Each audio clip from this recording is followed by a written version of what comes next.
The listening post floated in the emptiness between stars. It was a small thing, barely larger than a football field, spinning slowly in the cold dark. The humans who built it called it the Prometheus Ear. They had placed it here, far from any sun, because they wanted to listen to the universe without any noise getting in the way. Dr. Yuna Okonkwo had been stationed here for 3 years. She was a xenolinguist, which meant she studied languages that might come from other worlds. So far, she had found nothing. No alien voices, no messages from distant civilizations, just the endless hiss and crackle of cosmic radiation, the leftover sound of the universe being born. But Yuna kept listening. That was her job. That was her hope. On the night everything changed, she was drinking cold coffee and watching numbers scroll across her screen. The Prometheus Ear collected data from every direction, pulling in radio waves and signals from across the galaxy. Most of it was garbage, natural sounds from dying stars and spinning clouds of gas. Her computers sorted through it all, looking for patterns that might mean something. The alert came at 3:47 a.m., station time. A soft chime that made Yuna look up from her coffee. On her screen, a waveform pulsed with perfect regularity. Not random, not natural. Something had made this sound on purpose. She set down her cup. Her hands were shaking as she pulled up the data. The signal was weak, almost too weak to detect. It was buried deep in the cosmic background radiation, hidden like a whisper in a hurricane. The Prometheus Ear had only caught it because the station was so far from any interference, any closer to a star, and they would have missed it completely. Yuna ran the first analysis. The signal repeated every 4.7 seconds. It contained complex frequency modulations, patterns within patterns. This was not a natural phenomenon. This was information. This was language. She sat back in her chair and stared at the screen. Her heart was pounding so hard she could feel it in her throat. "Computer," she said. "Wake the crew." Within an hour, the entire station was crowded into the analysis room. There were only 12 people on the Prometheus Ear, but they all understood what this meant. First contact, proof that humanity was not alone. Dr. Chen, the station's astrophysicist, ran the calculations on the signal's origin. His face went pale as he checked the results twice, then 3 times. "This signal is old," he said. "Very old." "How old?" Yuna asked. "Based on the redshift and the signal degradation, I estimate it was transmitted approximately 42,000 years ago." The room went silent. 42,000 years. When this signal was sent, humans were still living in caves, painting animals on stone walls. The civilization that created this message had been reaching out to the stars while humanity was still learning to make fire. "Where did it come from?" asked Commander Torres, the station chief. Chen pointed to a star map on the wall. "The signal originated from somewhere in the direction of the galactic core. I cannot determine the exact source. It was broadcast on an omnidirectional carrier wave, meant to spread out in all directions. Whoever sent this wanted it to reach as far as possible." Yuna was already working on the translation. The signal contained structured data, mathematical relationships that could serve as a key. The beings who sent this message had been smart. They had designed it to be understood by any intelligent species, regardless of biology or culture. It took her team 6 days to crack the first layer of meaning. The message was not a greeting. Yuna stood before the station crew, her tablet in her hands. She had not slept in 2 days. Her eyes were red and her voice was hoarse, but she spoke clearly. "The signal contains a warning," she said. "It describes a species called the Vethkai. The message says they are harvesters. Every 50,000 years, they emerge from dormancy and travel through the galaxy. They collect intelligent species. They use biological matter as fuel for their technology." The room was very quiet. The warning was sent to something called the Conclave of Worthy Races. It appears to be an alliance of species who have encountered the Vethkai before. The message tells them to hide, to go silent, to offer no resistance. "Offer no resistance," Commander Torres repeated. "What happens if they resist?" Yuna looked down at her tablet. "The message says resistance leads to extinction. It says the Vethkai have destroyed every species that ever tried to fight back. It says submission is the only path to survival." She paused, scrolling through her notes. "There is a timeline in the message. The Vethkai operate on a cycle.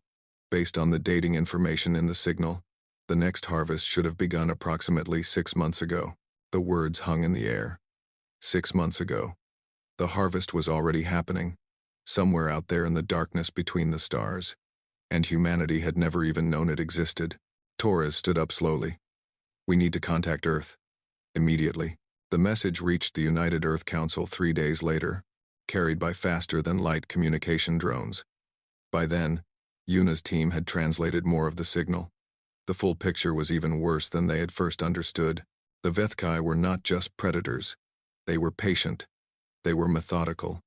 They had been doing this for at least 200,000 years, maybe longer. The signal contained fragmentary references to species that had been completely erased. Their worlds stripped bare, their people processed into biological fuel to power the great sphere ships that carried the Vethkai through the void. The conclave of worthy races had survived by making a deal. They submitted. They offered tribute, a percentage of their populations, given freely, so the rest could live. It was a terrible bargain, but it had kept them alive while countless others had perished. And humanity was not part of any conclave. They had never received this warning. They had never known there was anything to fear. The United Earth Council met in emergency session. Representatives from all 17 human-settled star systems gathered via holographic link, their faces grim as they reviewed the translated signal. Secretary General Amara Diallo, the leader of the council, spoke first. Is there any chance this is a hoax? Some kind of elaborate trick? Yuna, appearing via hologram from the Prometheus ear, shook her head. The signal is genuine, Madam Secretary. The physics are consistent. The linguistic structures are clearly non-human in origin, and the signal is 42,000 years old. No human technology could have created it. Then we must assume this threat is real, Diallo said. The question is, what do we do about it? Admiral Kenji Vasquez, commander of the combined human fleet, leaned forward. He was a hard man with gray hair and eyes that had seen too many battles. He had spent 30 years defending human colonies from pirates, rebels, and each other. Now he was facing something far worse. The signal says, resistance is extinction, he said slowly. But what does submission look like? How many people have these conclave species lost over the centuries? Yuna consulted her notes. The signal does not give exact numbers, but based on the implied scale and duration of the harvests, I estimate the Vethkai have taken trillions of individuals across all species, perhaps tens of trillions. The number was too large to comprehend.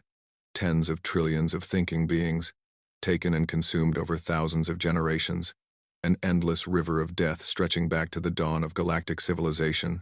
Admiral Vasquez was quiet for a long moment. Then he asked, and nobody has ever fought back?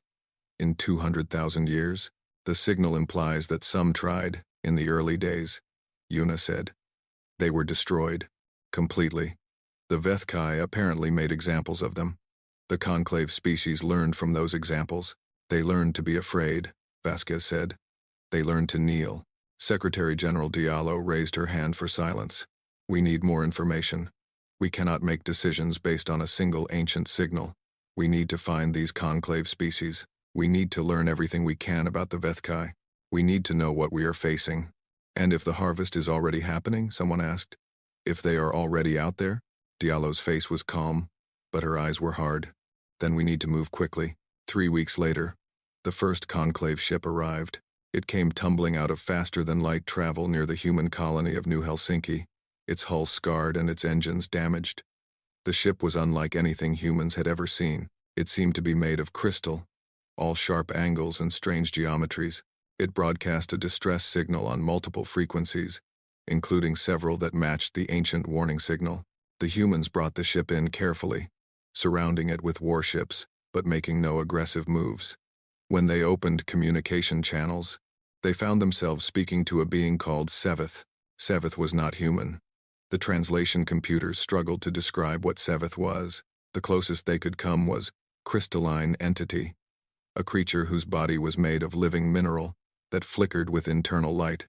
Seveth's species was called the Kelvori, and they had been part of the conclave for over 100,000 years. Seveth was terrified. The Kelvori spoke through a translation matrix, their voice rendered as a soft chime that the computers turned into human words. You must not be here. You must not exist. The harvest has begun. The Vethkai are awake. They will find you. They will come. Secretary General Diallo spoke to Seveth via holographic link. We received a warning signal. We know about the Vethkai. We know about the harvest. But we were not contacted. We were not warned. That is because you were not known, Seveth said. The conclave has existed for 200,000 years. We know all the intelligent species in this region of the galaxy. We catalog them. We warn them. But you are new. You appeared suddenly. Your radio signals only began reaching us a few centuries ago. By then, it was too late. The Vethkai were already entering dormancy. We thought you would have time. We thought you would learn. We thought. Seveth's crystal body flickered and dimmed. We thought you would understand. We thought you would hide. Hide? Admiral Vasquez's voice cut through the channel. He had insisted on being part of this conversation. You want us to hide? Yes. Seveth's voice rose, the chimes becoming sharp and discordant. You must hide. Destroy your communication beacons. Stop transmitting. Go dark. Abandon your outer colonies and retreat to a single world. Make yourself small. Make yourself quiet. Perhaps the Vethkai will not notice you. Perhaps they will pass you by. And if they don't, then you must submit. Offer tribute. Give them what they ask. It is the only way. It is how we have survived. It is how all species survive. There was a long pause. Then Vasquez asked a question that would change the course of galactic history. How many have you lost, Seveth, your species? How many have the Vethkai taken from you? The Kelvori was silent for several seconds. When they spoke again, their voice was barely above a whisper. We do not count anymore. In the early days, we kept records. We mourned each name. But the centuries passed, and the harvests continued, and there were too many. Always too many. My species once numbered in the hundreds of billions. Now we are perhaps 10 billion. We have given 9/10 of ourselves to the Vethkai over the ages, and we consider ourselves lucky. We survived. Others did not. Admiral Vasquez stood up. His face was like stone. Show me where they sleep, he said. The Vethkai. Their sphere ships. Show me where they are. Seveth's crystal form pulsed with alarm. You cannot fight them. No one can fight them. They have technologies beyond your comprehension. They have consumed species 1,000,000 years more advanced than you. You are children compared to them. You are nothing.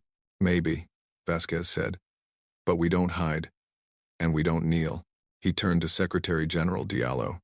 Madam Secretary, I request authorization to begin full military mobilization. Every ship, every station, every resource we have. If these things are coming, then we need to be ready. Diallo looked at him for a long moment. Then she looked at the holographic image of Seveth, the ancient being who had come to warn them. She thought about 42,000 years of fear. She thought about trillions of lives consumed by an enemy that had never been defeated.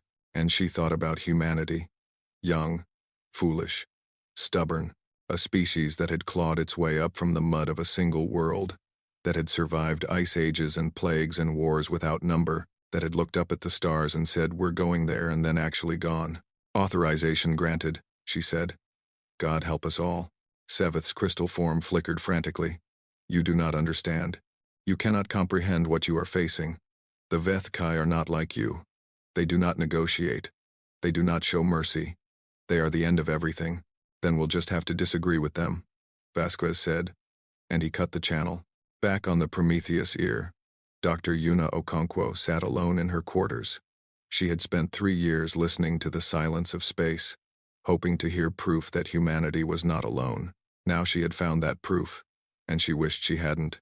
But as she looked out her small window at the infinite darkness between the stars, she felt something unexpected stirring in her chest. It wasn't fear, though she was afraid. It wasn't despair, though the odds seemed impossible. It was pride, because humanity had never received the message telling them to kneel.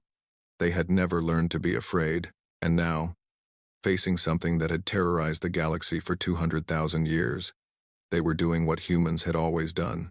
They were standing up. They were fighting back. Yuna turned away from the window and began composing a message. If humanity was going to war, then every skill would be needed, even the skills of a xenolinguist who knew how to listen. And somewhere in the darkness between galaxies, ancient sphere ships began to stir. The Vethkai had slumbered for 50,000 years, dreaming their cold dreams of harvest and hunger. Now they were waking, and they were hungry. The harvest was coming, but for the first time in 200,000 years, something was waiting for it.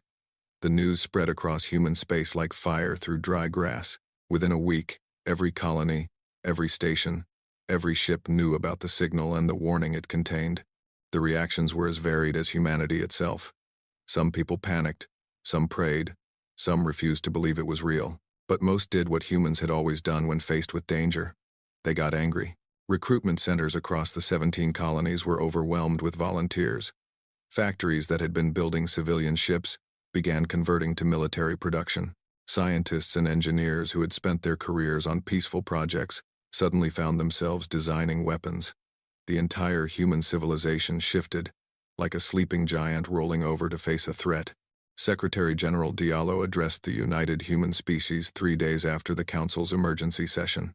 Her image appeared on screens across every world. Her voice calm and steady. "We have discovered that we are not alone in the universe," she said. "We have also discovered that the universe is more dangerous than we ever imagined. But we will not hide. We will not submit. We will face this threat together. As one species, one people. Whatever comes, we will meet it standing on our feet." The speech was short, but it said everything that needed to be said. Humanity had never been good at surrender. Admiral Vasquez moved quickly. Within 2 weeks of the initial discovery, he had established a war council that included the best military minds from every human world. They met in a secure facility deep beneath the surface of Luna, Earth's moon, where they could plan without fear of being observed. The first challenge was simple. They knew almost nothing about their enemy. The ancient warning signal had provided some information about the Vethkai, but it was fragmentary and incomplete. The conclave species had clearly been too frightened to include detailed tactical data in their warnings. All humanity knew for certain was that the Vethkai traveled in massive sphere ships, that they harvested biological matter for fuel, and that they had never been defeated. "We need intelligence," Vasquez told his council. "We need to know how they fight. We need to know their weapons, their tactics, their weaknesses. If they have weaknesses, the Kelvori ambassador might have more information," suggested General Chenwei, the commander of Earth's ground forces. Seveth seemed willing to talk. Vasquez nodded slowly. "Seveth seemed willing to beg us to surrender. But you're right. The conclave species have been dealing with the Vethkai for 200,000 years. They must know something useful." He turned to Dr. Yuna Okonkwo, who had been brought to Luna to serve as a consultant. "Doctor, can you get more information out of our crystalline friend?" Yuna had been studying the Kelvori language intensively since Seveth's arrival. The translation matrices worked well enough for basic communication, but she suspected there were nuances being lost. "I can try," she said, "but Seveth is terrified. Their whole species has been conditioned by countless generations of fear. Getting them to share tactical information about the Vethkai might be difficult." "Then we need to be persuasive," Vasquez said. "Whatever it takes." The conversation with Seveth took place in a specially designed chamber aboard the human battleship Resolute. The room had been modified to accommodate the Kelvori's unique physiology. The temperature was kept low, and special lights simulated the spectrum of Seveth's home star. Yuna conducted the interview while Vasquez watched through a one-way screen. She had spent days preparing, studying everything they knew about Kelvori culture and psychology. She knew that pushing too hard would make Seveth shut down completely. She had to be patient. "Thank you for speaking with me," she began. Seveth's crystal form pulsed with muted colors. "You are kind, kinder than I expected. Your species is confusing to me." "How so?" "You do not behave as you should. When we told you about the Vethkai, you should have been afraid. You should have begun preparations for submission. Instead, you began preparations for war." Seveth's lights flickered. "It makes no sense. Maybe we're just too young to know better," Yuna said with a small smile. "We haven't learned to be afraid yet. Then you will learn. The Vethkai are excellent teachers." Yuna leaned forward slightly. "Seveth, I need you to help me understand something. You said the Vethkai have technologies beyond our comprehension. But what does that mean? Specifically, what kind of weapons do they use? How do they attack?" Seveth was silent for a long moment. Their internal lights dimmed, as if they were retreating inward. The memories are painful, they said finally. Every Kelvori carries the collective experiences of our ancestors. We remember every harvest, every death, every moment of terror. I'm sorry, Yuna said. I know this is hard, but we need to understand. If there's any chance of survival, we need to know what we're facing. Seveth's form brightened slightly. You truly believe you can fight them? We're going to try. Another long pause. Then Seveth began to speak. The sphere ships are the Vethkai themselves. They are not vessels that carry passengers. They are the Vethkai. Each sphere is a single entity, a collective consciousness made up of billions of individual components. They think together.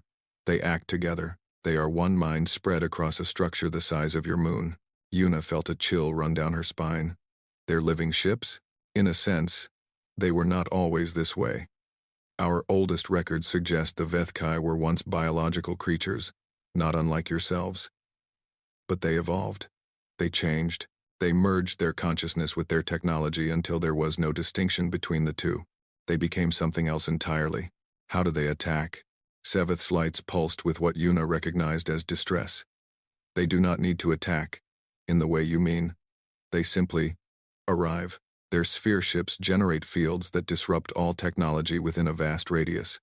Weapons fail. Shields collapse. Ships become dead metal, floating helplessly in space. Then the Vethkai send out their collectors. Collectors? Smaller units. Thousands of them. Swarming from the sphere ships like insects from a hive. They are fast, and they are efficient. They harvest everything organic, every living thing, and bring it back to the sphere ships for processing. Processing, Yuna repeated flatly. Yes. The biological matter is broken down into component molecules and used to fuel the sphere ship systems. The Vethkai do not eat, as you would understand it. They convert, they consume. They leave nothing behind but empty worlds. Yuna took a moment to compose herself. The image Seveth was painting was nightmarish. Has anyone ever damaged a sphere ship? In 200,000 years. Has anyone ever hurt them? Seveth's form flickered uncertainly. There are stories, ancient accounts, passed down through generations. Some say that in the earliest harvests, before the conclave learned to submit, some species fought back with weapons of terrible power. Nuclear fire, antimatter explosions, things that could crack planets, and the stories say that some damage was done. Some collectors were destroyed. Perhaps even portions of sphere ships were injured. Seveth's voice dropped to barely a whisper, but the Vethkai healed. They regenerated, and they punished the species that had dared to resist. They did not just harvest those worlds. They sterilized them. They left nothing alive, not even bacteria. They made examples. How many sphere ships are there? We do not know for certain. Our records show 12 that have been active in recent harvests, but there may be more. Sleeping in the depths of space, waiting to be awakened if needed. Yuna nodded slowly, processing this information. 12 moon-sized living ships, each capable of disabling technology and deploying thousands of harvesting units, each one ancient beyond comprehension, experienced in the art of destruction, and humanity was planning to fight them. It was insane. It was absolutely insane. And yet, what was the alternative? Submit like the conclave? Watch as billions of humans were fed into alien processing units, generation after generation, forever? Yuna thought about her parents, her sisters, the children she hoped to have someday. She thought about them being harvested, being processed, being converted into fuel for something that didn't even recognize them as people. No. Even if it was hopeless, fighting was better than that. Thank you, Seveth, she said. This information is valuable. It will not save you, Seveth said sadly. Nothing can save you now. The Vethkai have already begun their journey. They will have detected your signals, your radio waves, your faster-than-light communications. They know you are here. And they are coming. How long do we have? Months. Perhaps a year. If you are fortunate. The sphere ships move slowly through normal space, conserving energy between stars. But they will come. They always come. Yuna stood up. Then we'd better get to work. The War Council reconvened that evening. Yuna presented her findings, and the room fell silent as she described the Vethkai's capabilities. The disruption fields. The collectors, the apparent ability to regenerate from damage, the total destruction of species that had dared to resist. When she finished, Admiral Vasquez stood at the head of the table, his face unreadable. "So," he said, "we're facing enemies that can disable our ships, heal from almost any damage, and have 200,000 years of experience killing intelligent species. Does anyone want to change their mind about fighting?" Nobody spoke. "Good." Vasquez activated a holographic display showing the Sol system and the surrounding region of space. "Because I've been doing some thinking. The conclave species have always fought the same way. If they fought at all. They waited for the Vethkai to come to them. They tried to defend their homeworlds. They failed, and then they surrendered." He zoomed out the display, showing the estimated approach vectors of the Vethkai sphere ships, based on Seveth's information. "We're not going to do that. We're not going to wait for them to come to us. We're going to go to them." General Chenwei leaned forward. "You want to take the offensive? Against an enemy we've never faced? With weapons that might not even work against them?" "I want to choose the battlefield," Vasquez said. "If we fight near our colonies, near our civilian populations, we've already lost. Win or lose, billions will die. But if we meet them in deep space, far from any inhabited world, we can throw everything we have at them without worrying about collateral damage." "What about the disruption fields?" asked Admiral Morrison, commander of the colonial fleet. "If they can disable our technology, then we need weapons that don't rely on technology. Or at least, not technology that can be disrupted." Vasquez pulled up another display, showing a schematic of a simple kinetic projectile. "The Kelvori say the Vethkai have been hurt before, in the ancient past. Nuclear weapons, antimatter, brute force. Those things still work, even without sophisticated targeting systems." He began outlining his plan. It was audacious. It was desperate. It involved converting asteroids into weapons, building expendable drone ships by the thousands, and asking human crews to volunteer for missions they might not survive.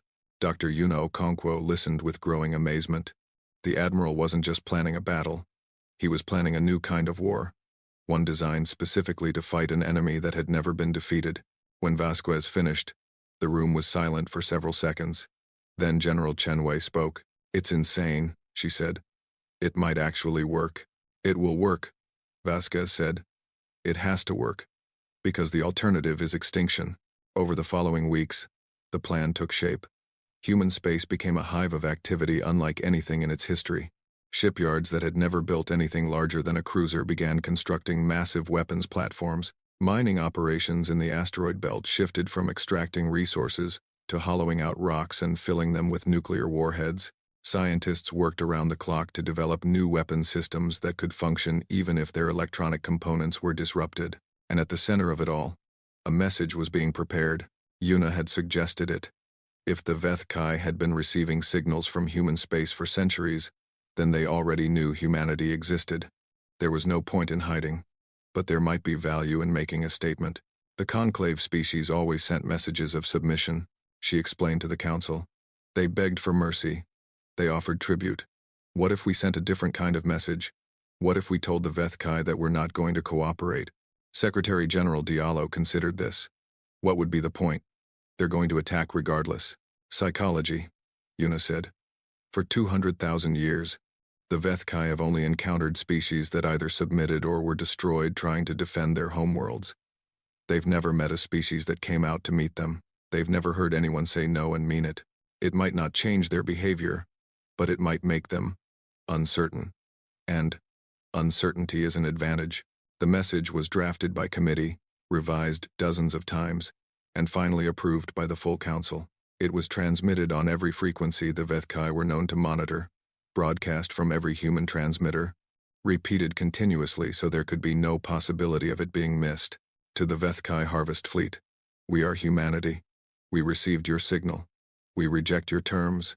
Enter our space, and we will answer with fire. This is not a warning, this is a promise." The message went out into the void, spreading at the speed of light in all directions. And across the galaxy, the conclave species heard it and trembled. Seveth requested an audience with Secretary General Diallo the day after the transmission.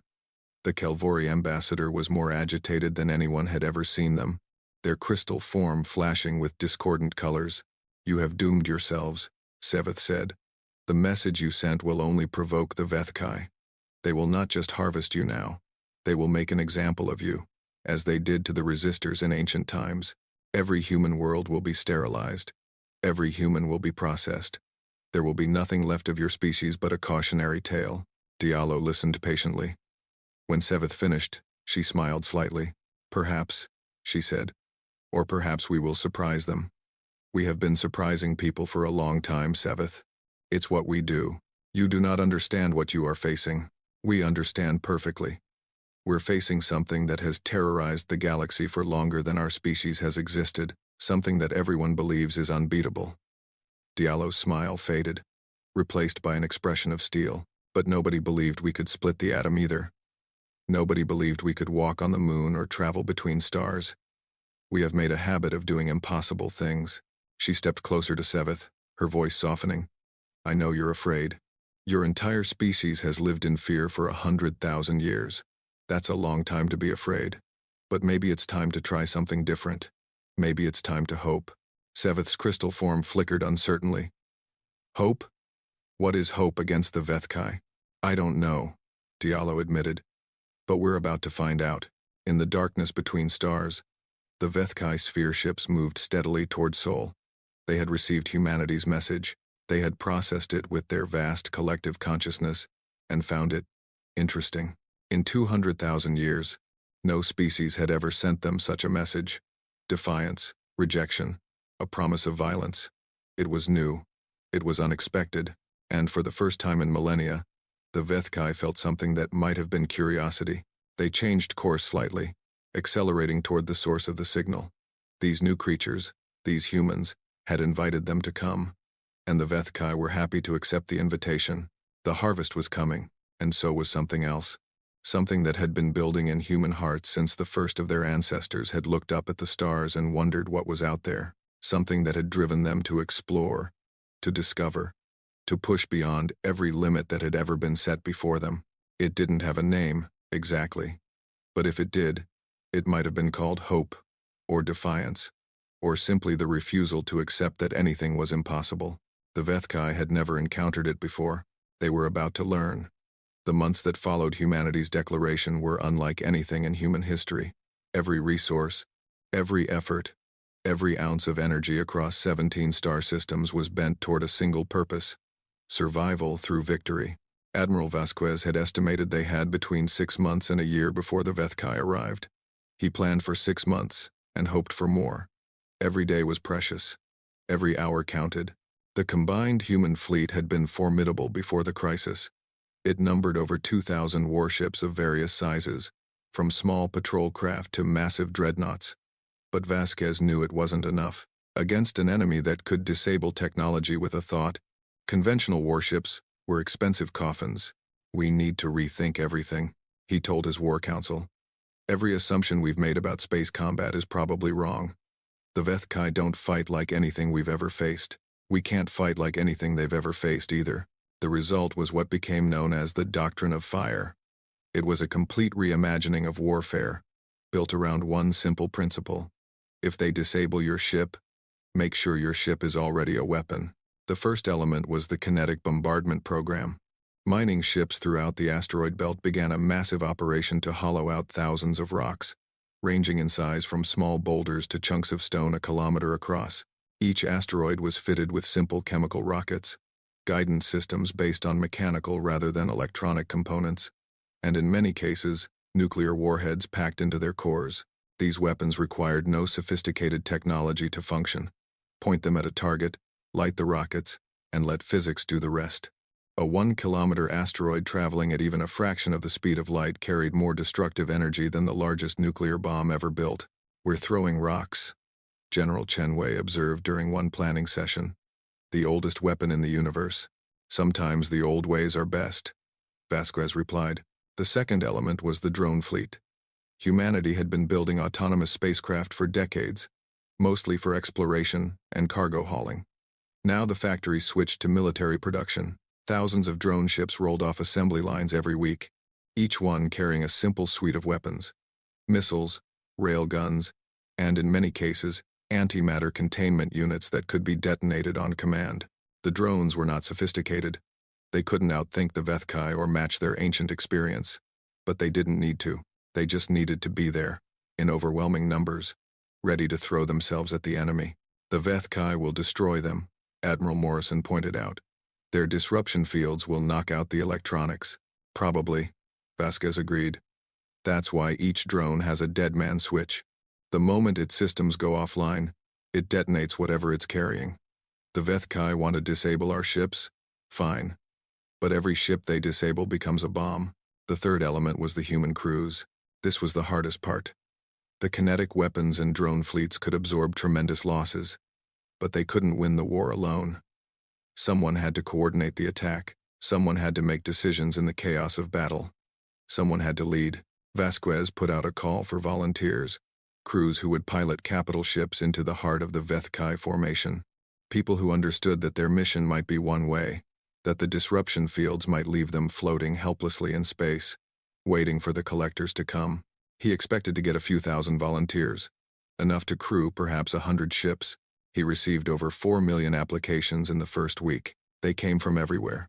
Retired officers and fresh recruits, pilots and engineers, scientists and soldiers, men and women, and everyone in between, old and young. They came from Earth and Mars and the colony worlds and the stations scattered throughout human space. They came because they understood what was at stake. Commander Sarah Park, who would eventually lead one of the volunteer squadrons, spoke for many of them in her application video. My grandmother survived the Pacific tsunami of 2089, she said. She told me stories about the rescue workers who went into the flooded zones, knowing they might not come back. She asked them why they did it, and one of them said, "Because if we don't, who will? That's why I'm volunteering, because someone has to. Because if we don't stand up now, our children won't have a chance to stand at all." The volunteers were formed into special units, trained in manual operation of their ships in case the electronics failed, drilled in procedures that had never been used before. They practiced flying blind, fighting without computers, dying with purpose. They called themselves the Fire Brigade. While humanity prepared for war, the galaxy watched with a mixture of terror and fascination. Seveth had sent word back to the Conclave about what the humans were doing. The response from the other species was immediate and alarmed. Several Conclave ambassadors traveled to human space, trying to convince Earth to abandon its suicidal course. The Vethkai had allies in the Conclave, species who had grown so accustomed to submission that they genuinely believed it was the only way. They warned humanity that resistance would only make things worse. They pleaded for reason. They predicted disaster. Secretary General Diallo received them all politely and ignored their advice completely. But there were other reactions too. Quietly, secretly, representatives from some conclave species began reaching out through back channels. They didn't say it openly, but their meaning was clear. They wanted humanity to win. After 200,000 years of fear, they wanted someone, anyone, to prove that the Vethkai could be defeated. One message came from a species called the Thren, who had lost 90% of their population over the centuries. It was short and unsigned, sent through encrypted channels. "We have watched you. We have heard your declaration. We do not believe you can succeed, but we hope you do. We hope so much that it hurts. May whatever gods you believe in watch over you, and may you teach the galaxy what courage looks like." More practically, some conclave species began quietly moving their civilian populations toward human-controlled space. They didn't announce what they were doing. They didn't ask permission. They simply relocated millions of their people to systems near the human colonies, hoping that if humanity somehow won, they would be protected. Dr. Yuna Okonkwo noticed this trend and brought it to the Council's attention. "They're betting on us," she said. "They don't think we can win, but they're betting on us anyway. Or they're using their people as shields," Admiral Morrison said cynically. "If the Vethkai see alien populations near our worlds, they might focus on harvesting them first." "Maybe," Yuna admitted, "but I prefer to believe they're hoping. After all this time, they're finally hoping." Secretary General Diallo made a decision. She broadcast a message on the same frequencies humanity had used for its declaration, this time addressed to the conclave species. "To all who hear this, we know you are afraid.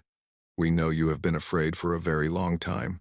We do not judge you for your fear, but if you choose to stand with us, to hope with us, You will be welcome. Our defenses will protect anyone who seeks shelter. Our guns will fire for anyone who asks for help. This is not your war alone. It is the galaxy's war, and maybe it's time for the galaxy to stop running. The response was immediate. Within days, ships from half a dozen conclave species had arrived at the edges of human space. Some carried refugees, some carried supplies, a few carried warriors who wanted to join the fight, soldiers from species that had not raised weapons in thousands of years. It wasn't much. Compared to the strength of the Vethkai, it was almost nothing. But it was a start. 6 months after the discovery of the signal, the Prometheus ear detected something new. Long-range sensors picked up massive energy signatures at the edge of the solar system, far beyond the orbit of Pluto. Something was approaching. Something big. Dr. Chen, still working aboard the listening station, analyzed the data with growing horror. "They're here," he reported to Admiral Vasquez. 12 sphere ships, just as Seveth described. They're coming out of interstellar space, decelerating toward the inner system. How long until they reach us? At their current rate, approximately 3 weeks. They're taking their time. They're not in a hurry. Vasquez nodded slowly. They're not expecting a fight. They think we'll run or surrender before they get here. Shouldn't we? Chen asked quietly. Sir, I've seen the sensor data. Those things are enormous. Each one is nearly the size of Luna. Our entire fleet, all 2,000 ships plus the drones, could fit inside a single sphere ship with room to spare. We're not just outmatched, we're outclassed, Vasquez finished. Overwhelmed, outgunned. I know. I've seen the same data. He straightened his uniform, his face calm. But we're not going to run, and we're not going to surrender. We're going to go out there and show those things what happens when you threaten humanity. He activated the fleet-wide communication system. His voice reached every ship, every station, every volunteer waiting for orders.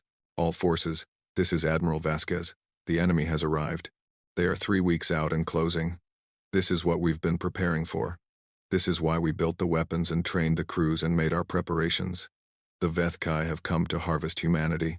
We're going to show them that humanity bites back. He paused, letting the words sink in. I'm not going to lie to you. This will be the hardest thing any of us have ever done. Some of us won't come back. Maybe most of us won't come back. But if we succeed, if we can show the galaxy that the Vethkai can be beaten, then our sacrifice will mean something. Our children will live in a universe where hope is possible. And that's worth fighting for. Another pause. All units, begin deployment to designated positions. We meet the enemy at the Oort cloud. We fight them in the dark between stars. And whatever happens, we make them remember us. Vasquez out. The human fleet began to move. 2,000 warships, 15,000 drone vessels, countless kinetic weapons platforms, disguised as ordinary asteroids. They spread out through the outer solar system, positioning themselves along the predicted path of the Vethkai approach.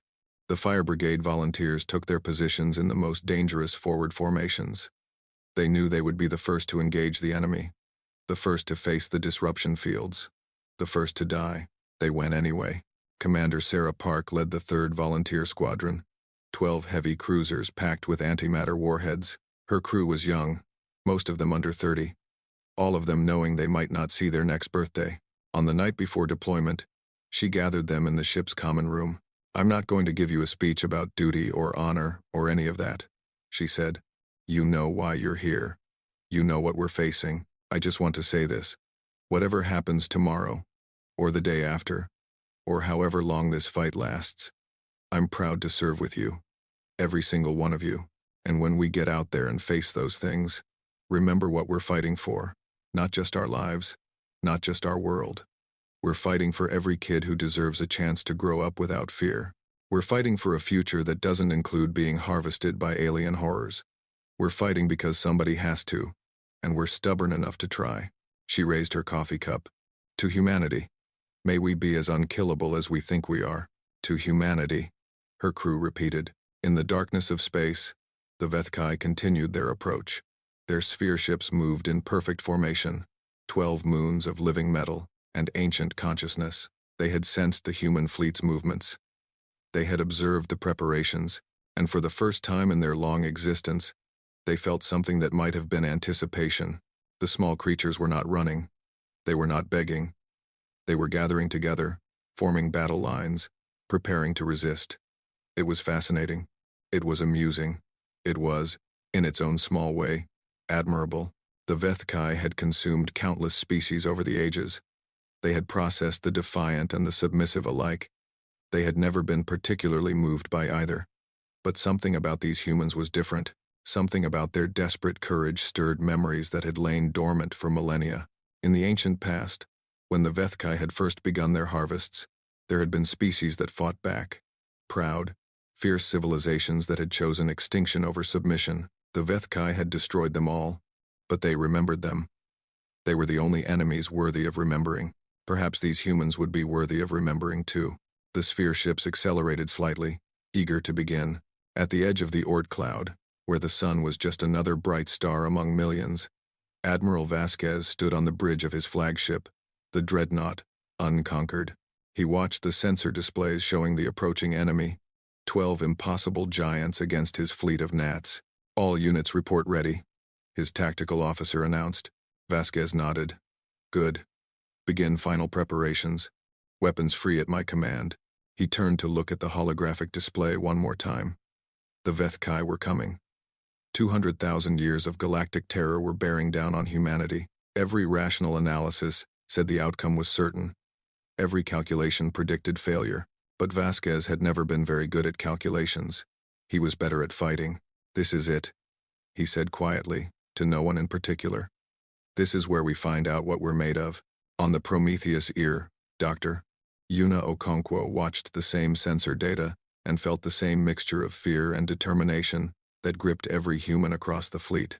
She had stayed at the listening station despite offers to evacuate. If humanity was going to fight, she wanted to be here. She wanted to hear what happened. She had one final message prepared, ready to transmit no matter what the outcome. It was addressed to the conclave, to the galaxy, to anyone who might be listening.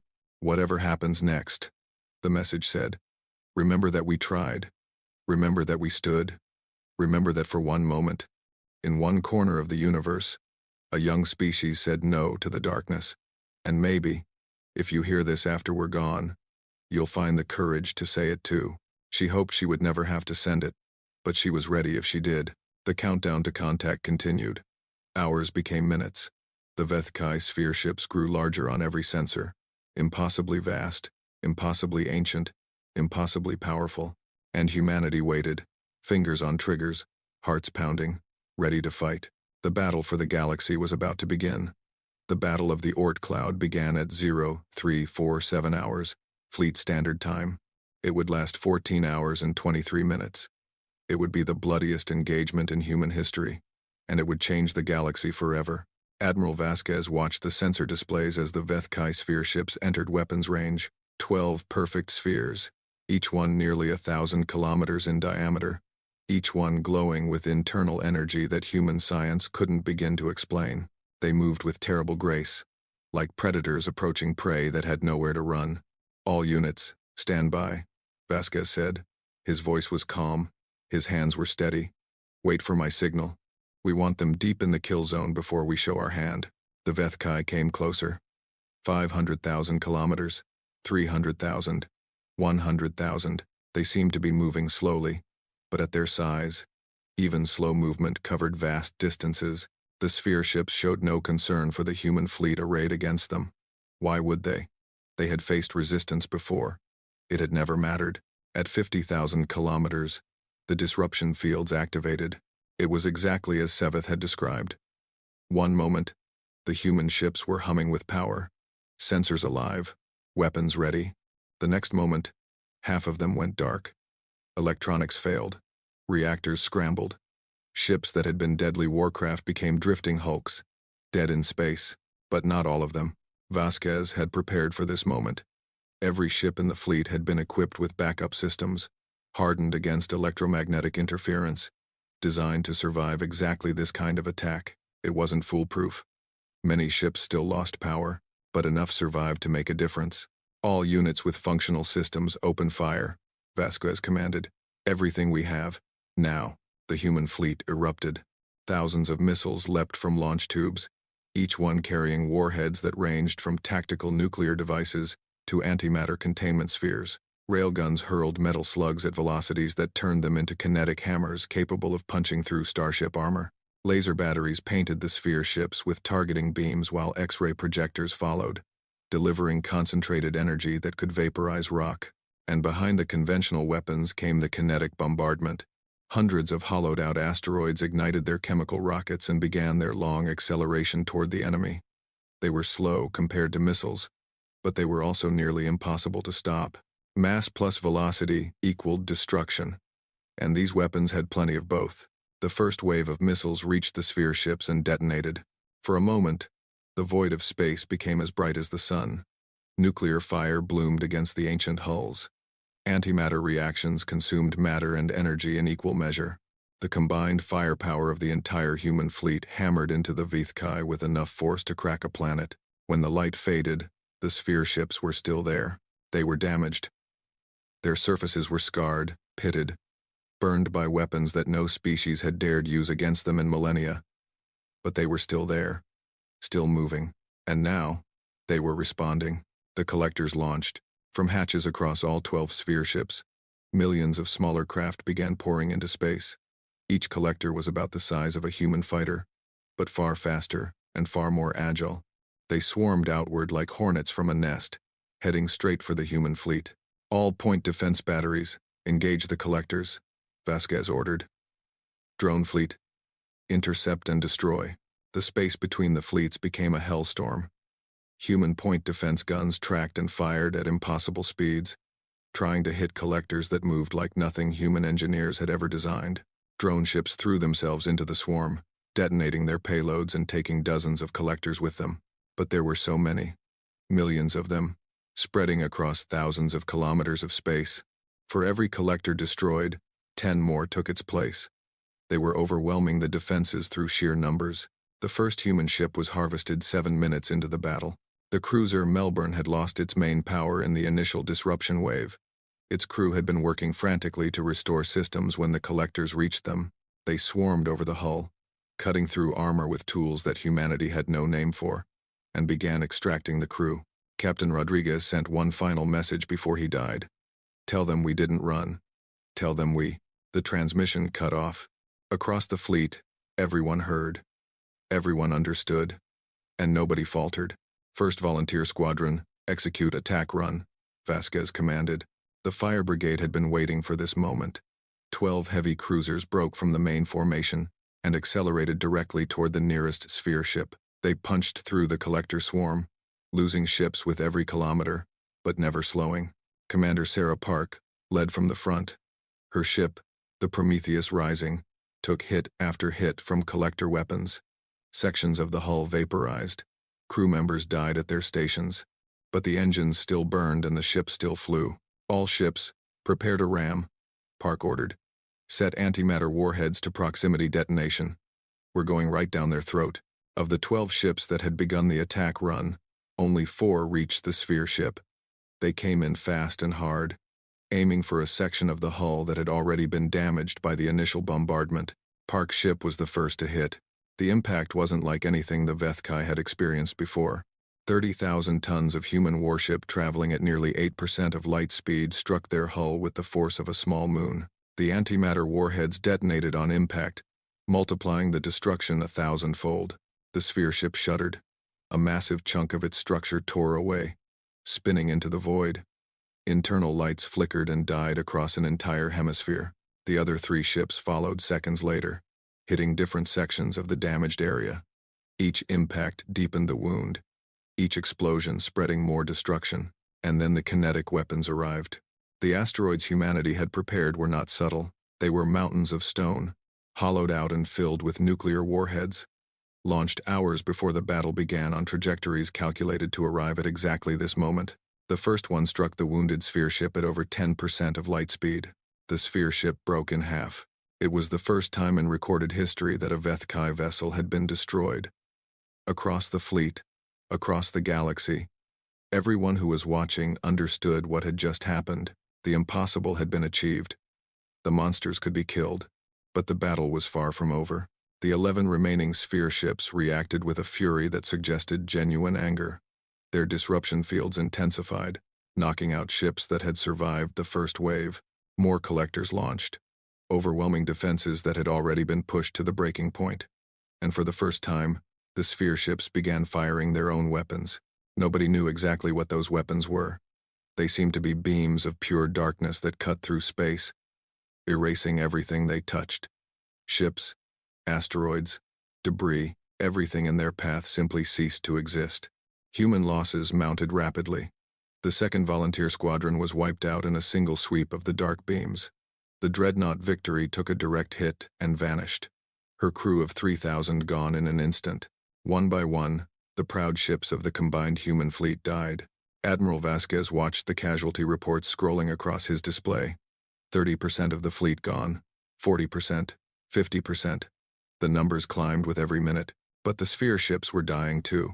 The kinetic bombardment continued. Asteroids that had been launched hours ago were still arriving, striking the Vethkai vessels with unstoppable force. Nuclear weapons detonated against ancient hulls. Drone ships sacrificed themselves in suicide attacks that carved wounds into sphere ship flesh. A second sphere ship fell at the 4-hour mark, hit by 3 asteroids in rapid succession. A third died 2 hours later, crippled by concentrated railgun fire and then finished by a volunteer cruiser that rammed its central processing node. The collectors were still harvesting. Human ships were still dying. But the Vethkai were bleeding too. At the 8-hour mark, something unprecedented happened. The Vethkai attempted communication. Every surviving human ship received the transmission simultaneously. It was broadcast on all frequencies, translated into human language with eerie precision. The voice that spoke was ancient and cold, but there was something new in it, something that might have been uncertainty. Why? The Vethkai asked. Why do you continue? You cannot win. Your losses are catastrophic. Your fleet is dying, yet you persist. Why? Admiral Vasquez answered. His voice was hoarse from hours of shouting orders, his uniform stained with sweat and blood from a wound he hadn't bothered to treat. But his words were clear. Because you taught the galaxy to kneel, he said. Someone had to teach it to stand. There was a long pause. You are interesting, the Vethkai said finally. We have consumed many species. Proud species. Defiant species. None have fought like you. None have hurt us like you have. It is unexpected. Get used to it. Another pause. We offer you a choice. Surrender now, and we will spare one of your worlds. A portion of your species will be allowed to survive, as the Conclave does. Continue to fight, and we will destroy everything. Every world, every station, every last human, down to the smallest child. We will erase you from the universe. Vasquez looked at the sensor display. 7 sphere ships remained, all of them damaged but still functional. His fleet had been reduced to less than 30% of its original strength. Mathematically, the Vethkai were right. Continuing to fight was suicide, but surrender was worse. Captain Amara Osei, he said, opening a channel to the destroyer Defiant. Are you receiving this? The response came from a bridge that was clearly on fire. Captain Osei's face was burned and bloody, but her eyes were clear. Receiving. Admiral, my ship is crippled. Engines at 15%. Weapons offline, but I've got one thing left. I know, Vasquez said. The antimatter core. Osei nodded. I've got enough power for one more burn. I can reach the lead sphere ship if I push it. Your crew? We've talked about it. We're in agreement. Osei smiled, a terrible expression on her ruined face. We didn't sign up to live forever, Admiral. We signed up to make a difference. Vasquez closed his eyes for a moment. Then he opened them and spoke the hardest words he had ever said. Captain Osei, I'm giving you a direct order. Make them remember us. With pleasure, sir. Osei turned to face the Vethkai transmission channel. You want to know why we keep fighting? Here's your answer. The destroyer, Defiant, barely holding together, fired her remaining engines and began accelerating toward the largest sphere ship. The Vethkai tried to stop her. Dark beams lanced out, cutting pieces from her hull. Collectors swarmed her, trying to force entry. But the Defiant kept coming. In her final moments, Captain Osei broadcast one last message. Not to the fleet, not to Earth, to the Vethkai themselves. You asked why we fight for others we've never met. Because that's what being human means. We protect each other. We stand for each other. We die for each other. And if you want to take our galaxy, You're going to have to go through every last one of us. The Defiant struck the sphere ship at 8% of light speed. The antimatter core detonated on impact, releasing energy equivalent to a small sun being born. The sphere ship's propulsion system was directly hit. The explosion tore through its core, spreading damage that even the Vethkai's regeneration couldn't counter. Internal explosions cascaded through the vessel, ripping it apart from the inside. The largest Vethkai sphere ship died in fire. The remaining 6 sphere ships hesitated. For the first time in the battle, they stopped advancing. Their collectors, still in the middle of harvesting human ships, paused and began retreating. The Vethkai were regrouping, reconsidering, perhaps even afraid. Admiral Vasquez saw the opportunity. All units capable of combat, press the attack. Don't give them time to recover. Everything we have left, throw it at them now. The surviving human ships surged forward. Battered cruisers and limping frigates. Drone vessels running on emergency power. Volunteer crews who had watched their friends die and still refused to stop fighting. They threw themselves at the hesitating Vethkai with everything they had left. 2 more sphere ships fell in the next hour. One was destroyed by a coordinated railgun bombardment that punched holes through its weakened hull. The other was killed by the last wave of kinetic asteroids, 3 mountains of rock and nuclear fire that hit it simultaneously and left nothing but debris. At the 14-hour mark, the 4 surviving sphere ships turned and fled.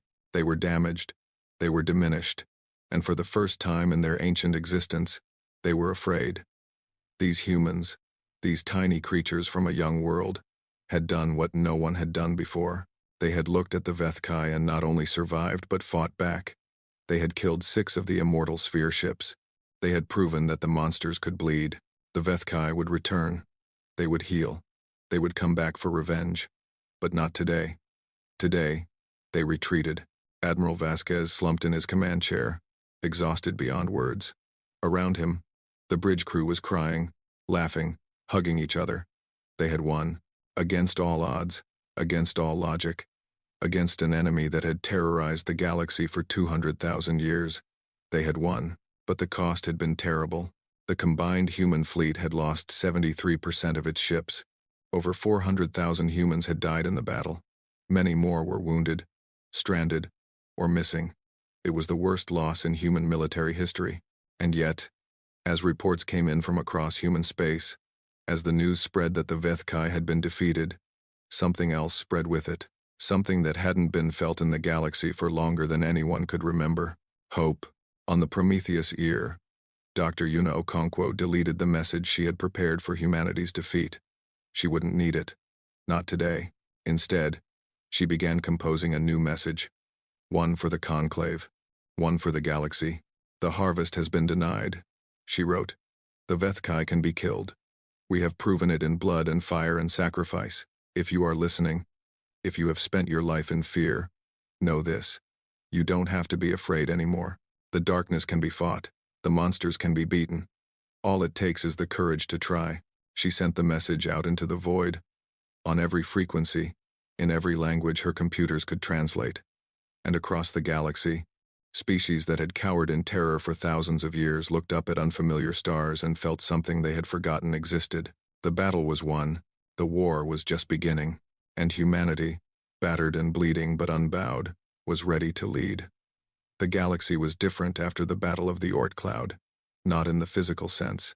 The stars still burned in their ancient patterns, worlds still turned around their suns. The vast emptiness of space was as cold and silent as it had ever been. But something fundamental had changed, something in the hearts and minds of every intelligent species that had heard what happened. The Vethkai could be beaten. For 200,000 years, that sentence had been impossible. The Vethkai were eternal. They were unstoppable. They were the end of all things. A force of nature like gravity or time. Something to be accepted rather than fought. Every species in the Conclave had grown up knowing this truth in their bones. Now it was a lie. In the weeks following the battle, messages flooded into human space from across the galaxy. Some were congratulations, filled with wonder and disbelief. Some were requests for information about how humanity had done it, what weapons they had used, what strategies they had employed. Some were simple expressions of gratitude from species that had lived in fear for so long they had forgotten what hope felt like, and some were pledges of alliance. The Thren came first. Their ambassador, a tall being with silver scales and eyes that held the sorrow of millennia, arrived at Earth 3 weeks after the battle. She knelt before Secretary General Diallo and spoke words that had never been spoken by a Thren to any other species. "We offer ourselves to you," she said. "Our ships, our resources, our knowledge, everything we have. In return, we ask only that you let us stand with you. Let us fight beside you. Let us be something other than victims." Diallo raised the ambassador to her feet. "You don't need to kneel," she said gently. "Not to us, not to anyone. That's what this was about." The Thren ambassador looked at her with an expression of confusion, then understanding, then something that might have been awe. "You truly believe that?" she said. "You truly believe that everyone deserves to stand tall?" "We do." "Then teach us. Teach us how to believe it too." Other species followed. The Kelvori sent a formal delegation led by Seveth, who had watched the battle from a human station and still couldn't quite believe what had happened. The Dramani, a species of insectoid beings who had lost more than any other to the harvests, offered their genetic expertise and their fierce desire for vengeance. The Oleth, who had been so thoroughly cowed that they hadn't built a weapon in 10,000 years, came asking to learn how to fight. Within months, the conclave effectively dissolved. It had been held together by fear, by the shared understanding that submission was the only path to survival. Now that understanding was broken. The old structures fell apart, and something new began to take their place. Admiral Vasquez called it the Alliance. It wasn't a human empire. It wasn't humanity ruling over other species. It was a partnership, a coalition of worlds and peoples united by a common cause. Never again would they submit to the Vethkai. The work of building this alliance fell largely to Dr. Yuna Okonkwo. Her skills as a xenolinguist had made her one of the most important people in the early days of the crisis, and now those skills were needed more than ever. She traveled from world to world, learning languages and customs and histories, building bridges between species that had never trusted each other before. It was exhausting work. Each species had its own fears, its own traumas, its own reasons for distrusting outsiders. The harvests had taught them that cooperation was dangerous, that standing out was death. Undoing 200,000 years of conditioning would take time, but it was also rewarding. Every time Yuna saw a Kelvori scientist working alongside a human engineer, every time she watched Thren warriors training with human marines, every time she heard children of different species playing together without fear, she felt something warm in her chest. This is what we fought for, she thought. Not just survival. This, 1 year after the battle, Yuna returned to the Prometheus Ear. The listening station had become a memorial site, a place where people came to remember how everything had started.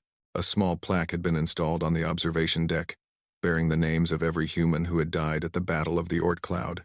Yuna stood before the plaque for a long time, reading the names: Commander Sarah Park, Captain Amara Osei, 400,000 others, people she had never met, but who had given everything so that she could stand here now. "I hope we're living up to what you died for," she whispered. Admiral Vasquez found her there an hour later. He had aged in the past year. His hair was more gray than black now, and new lines had appeared on his face, but his eyes were still sharp, still filled with the same quiet determination that had carried humanity through its darkest hours. "Doctor," he said, nodding in greeting. "I thought I might find you here." "Admiral." Yuna turned to face him. "How are the preparations going?" Vasquez smiled grimly. "The new fleet is almost ready. We've got ships from 12 different species now. The Thren have contributed their stealth technology. The Dromani have given us their bioweapons research. Even the Oleth are building combat platforms for the first time in 10 millennia. And the Vethkai? Our scouts report that the 4 surviving sphere ships have retreated to a location near the galactic core. They're healing, regenerating, building their strength." Vasquez's smile faded. "They'll come back. Maybe not this year, maybe not this decade, but they'll come back, and we'll be ready." "Yes, we will." He paused, looking out at the stars. "There's something else. The reason I came to find you." "What is it?" "We've received transmissions from somewhere else, somewhere beyond our region of the galaxy.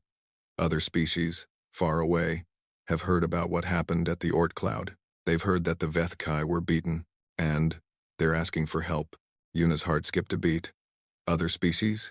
From outside the Conclave territory? Yes. It seems the Vethkai have been operating across the entire galaxy, not just our corner of it. There are hundreds of other species out there, maybe thousands, all living under the same shadow we lived under, all thinking there was no hope, and now they've heard there is hope. Exactly. Vasquez turned to face her fully. The Council has discussed it. We want to respond. We want to tell them that help is coming, that they're not alone anymore, that the galaxy has a chance to be free. Yuna thought about what that meant. A galaxy-wide alliance. Hundreds of species working together against a common enemy. A universe where no one had to live in fear of being harvested. It was an enormous vision. An impossible vision. The kind of dream that should have been laughed off as naive and unrealistic. But then, a year ago, defeating the Vethkai had been an impossible dream too. What do you need from me? She asked. Vasquez smiled again, and this time there was warmth in it. We need you to help us write the message. A new signal, something that can reach across the galaxy and tell everyone who's listening that things have changed, that there's a new power in the universe. That hope is real. I think I can manage that. They worked on the message together, refining it over several days. It couldn't be too aggressive, too threatening. The species they were trying to reach were already traumatized, already conditioned to expect the worst. The message needed to offer hope without demanding anything in return. In the end, Yuna found the words by thinking about what she would have wanted to hear, back when she was a lonely xenolinguist listening to the silence of space, hoping to find proof that humanity wasn't alone. The message was broadcast from every human transmitter simultaneously, boosted by the combined technology of a dozen allied species, sent out in all directions at the speed of light and via faster-than-light communication pulses. It reached further than any human message had ever reached before. It touched the edges of the galaxy and kept going. To all who hear this, you are not alone. You do not have to kneel. The harvest is over. The Vethkai have been beaten. 6 of their sphere ships were destroyed at the Battle of the Oort Cloud. The rest fled. They can be hurt. They can be killed. The shadow that has covered the galaxy for 200,000 years is lifting. We are humanity. We are young, and we are stubborn, and we did not know we were supposed to be afraid. We fought back, and we won. Not alone. We won because we stood together with other species who chose hope over fear. And now, we extend the same offer to you. If you are hiding, you can stop. If you are afraid, you don't have to be. If you want to fight back, if you want to stand up, if you want to live in a galaxy where your children don't have to fear the harvest, then call us. Send a signal. We will answer. This is not the end. This is the beginning. The Vethkai will return, and when they do, we will face them together. Every species, every world, every person who chooses to stand. We will show them that the galaxy is not their hunting ground. We will show them that life fights back, and if anything like the Vethkai ever rises again, anything that threatens to consume us or enslave us or make us bow down in fear, call us. Humanity answers. We will always answer. This is our promise. This is our signal. You are not alone. The message went out into the universe.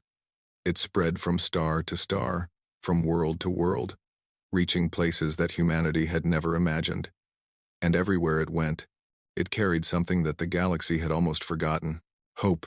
On a distant world near the galactic rim, a species called the Harthuni heard the signal. They had been in hiding for 30,000 years. Their cities buried deep underground. Their children raised to believe that the surface was death. When they heard that the Vethkai could be beaten, they emerged into the sunlight for the first time in generations. In a system orbiting a dying star, the last survivors of the Veleth people received the transmission. There were only a few hundred of them left, the remnants of a civilization that had once numbered in the billions. They had been waiting for extinction, knowing the next harvest would be their last. Now, they began to hope again. Across the galaxy, in countless worlds and stations and ships, species that had lived in darkness looked up at the stars and saw something new. Not the cold indifference of an uncaring universe, not the shadow of an ancient evil that would consume them all. They saw possibility. They saw a future worth fighting for. 1 year after the Battle of the Oort Cloud, Secretary General Diallo stood before the first meeting of the Galactic Alliance. Representatives from 47 species had gathered on a newly constructed station orbiting Earth. More were sending messages every day, wanting to join. I never imagined this, Diallo said to Yuna, who stood beside her. When we first received that warning signal, I thought we were doomed. I thought we would fight and die and be forgotten, like all the others who came before us. But we weren't forgotten, Yuna said. And neither were they. The species who fought in the ancient days, the ones the Vethkai made examples of. They're remembered now. Their sacrifice meant something, after all, Diallo nodded slowly. Because we picked up where they left off. We finished what they started. No, Yuna shook her head. We didn't finish anything. We just proved it was possible. The real work is just beginning. Building an alliance that can survive. Creating a galaxy where no one has to be afraid. That's going to take longer than any of us will live. Then we'll have to make sure the next generation is ready to continue. Yuna smiled. I think they will be. After what they've seen, after what they know is possible, I don't think they'll ever forget. The meeting began. Species that had been strangers became partners. Civilizations that had been isolated by fear began to build bridges. The work was difficult and slow and often frustrating. There were disagreements and setbacks and moments when it seemed like the whole project would fall apart. But it didn't fall apart. It grew. It spread. It became something larger than any single species. Larger than any single world. It became a galactic civilization united not by conquest but by choice. By the shared belief that the universe didn't have to be ruled by fear. And far out in space, on the edge of explored territory, a small ship drifted among the debris of the battle. It was human. One of the countless vessels that had given everything in the fight against the Vethkai. Its crew was long dead, its systems cold and silent. But on its hull, someone had painted a message. A few simple words, visible to anyone who passed by. We stood here. We fought here. We changed the galaxy here. Remember us. The stars shone down on those words, cold and eternal. The universe went on, as it always had, vast and ancient and indifferent to the struggles of mortal beings. But something had changed. Something small, perhaps, in the grand scale of cosmic history, but real, important. The signal had gone out. Not a warning, not a plea for mercy, not the desperate cry of victims. A promise, a declaration, a statement that rang across the galaxy and would echo through the ages. Humanity answers, and the galaxy, for the first time in 200,000 years, began to believe that the answer might be enough. Far away, in their healing sphere ships, the Vethkai sensed the change. They felt the stirring of something they had not encountered in millennia. Not just resistance, not just defiance, unity, hope. The galaxy waking up. They would return. They were ancient and patient, and they had eternity. But when they came back, they would face something new, something that had never existed before, a galaxy that was no longer afraid, a galaxy that was ready, a galaxy that had learned to stand. The humans had taught them that. The strange, young, stubborn species that had received a signal not meant for them and decided to answer with fire. The Vethkai had consumed many species in their long existence. They had learned to predict behavior, to anticipate responses, to know exactly how civilizations would react to their arrival.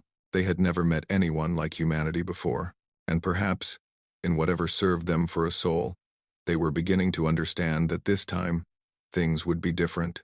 The harvest was over. The future was just beginning, and across the galaxy, in every corner of known space, the children of 1,000 worlds looked up at the stars and knew that they were not alone. They had humanity now, and humanity would always answer.